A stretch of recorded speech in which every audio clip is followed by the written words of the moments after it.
difficult to adequately explain how important the CERV was to the development of the Corvette, and to the American automotive industry as a whole. The CERV acronym stands for Chevrolet Engineering Research Vehicle, and it was essentially a test bed for Zora Arkus Duntov to experiment with new technologies that would eventually make their way into the iconic American sports car. If you aren't already familiar with who Arkus Duntov was, then I'd encourage you to read a little about him here. In short, he's one of the most important automotive engineers of the 20th century and is often referred to as the father of the Corvette. Development on the CERV began in 1959. It was developed from the outset to be able to compete both in the Indy 500 and at the Pikes Peak hill climb, and lessons learned in its creation were to be rolled into future iterations of the Corvette. The 1963 Stingray would use the same independent front suspension as the CERV, and the transverse leaf spring independent rear suspension is an early version of the fundamental design that Chevrolet is still using on the Corvette. 55 years after this concept was unveiled, if rumors are to be believed, we can expect to see Chevrolet Corvette with a rear mid-engine configuration before 2019,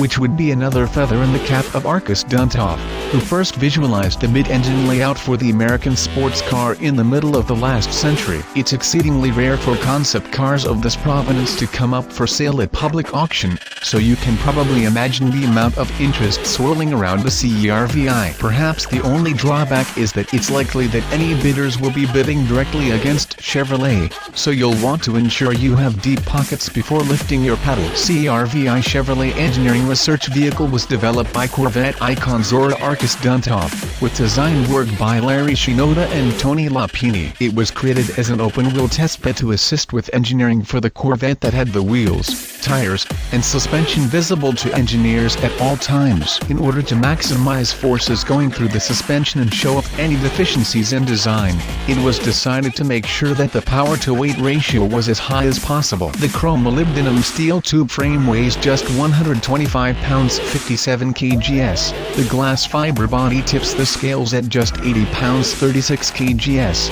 and the rear mid-mounted V8 283 cubic inch, 350 horsepower weighed in at 350 pounds.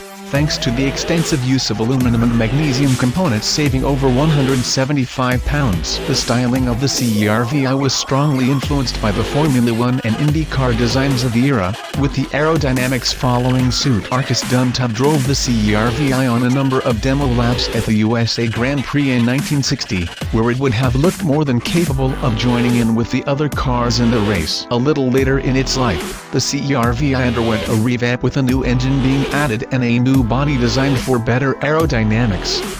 The new V8 was a much more powerful 377 cubic inch aluminum small block, with a Rochester fuel injection system. Larry Shinoda redesigned the exterior glass fiber body panels for better aerodynamics, now including shrouds for the front arms and a small spoiler over the front vent.